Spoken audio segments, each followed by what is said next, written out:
Nataka niwape vitu vitano. Vitu vitano hivyo ambavyo vimepigwa mnada kwenye michezo. Kuna unajua Lionel Messi alitoka timu moja Argentina inaitwa Newell's Old Boys.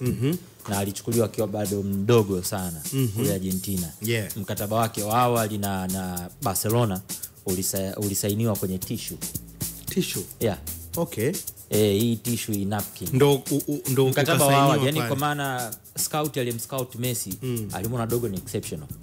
Kwa hiyo sasa tukichelewa hapa mambo yatakuwa mengi. Mambo yatakuwa mengi. Tuanze kutafuta karatasi nini sijui tutarudi siku nyingine sheria vitu gani. Mipango isiwe mingi. Agreement yao ya kwanza ilisainiwa kwenye napkin. Kwa bwana tuondoke. Kubaliana hivi kwao akawa amemfunga katika namna hiyo, alafu ndo procedure zingine sasa za kuweka katika hiyo formality ambayo inatakiwa zifuate. Unapata hiyo point? Kwa sasa alikuwa na jezi ambayo alikuwa anaivaa akiwa Newell's Old Boys, akiwa mdogo Argentina. Argentina. Kwa sababu Messi unajua akaja huko akiwa na umri wa miaka 13 I think. Ndio kaja Spain. Kwa ile jezi yake ambayo alikuwa ameivaa kule ilipigwa mnada.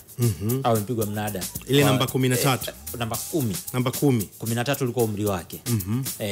Kwa hiyo alikuwa anavaa jezi namba 10. Ikapigwa mnada kwa paundi 68. Paundi 68.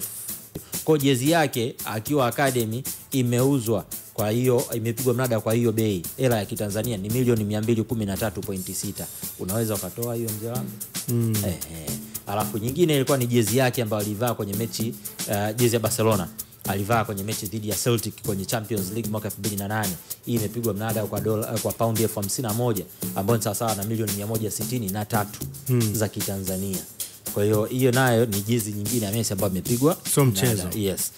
Kingine kilikuwa ni kiatu ambacho alikuwa amekivaa kwenye mchezo dhidi ya Chelsea, Champions League, Barcelona dhidi ya Chelsea. Ilikuwa mwaka 2006. Imepigwa mnada kwa paundi 34 ambayo ni sawa na milioni 108. Yeah.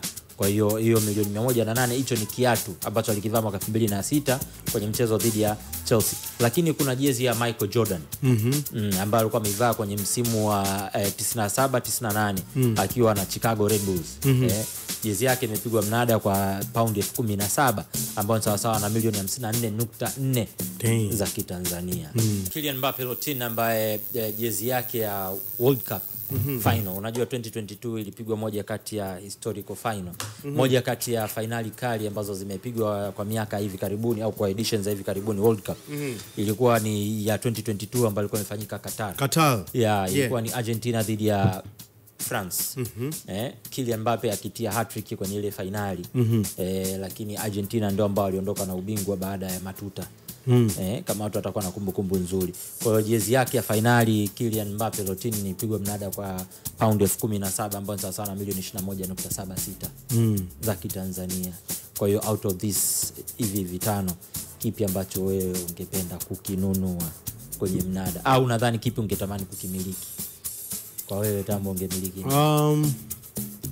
Kwenye hivyo kuna Mbappe, hapo unajua hapo kuna Messi. Hapo unajua kuna Messi alafu kuna Jordan.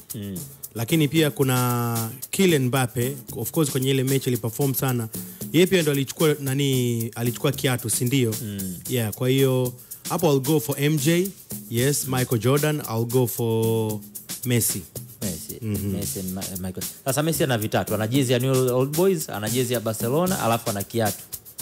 Kwa Messi sasa ni Barcelona. Ile jezi ya Barcelona kwa sababu hapo ndo nadhani record nyingi za Messi tumeziona hapo, maunyama mengi ya Messi kayafanyia hapo.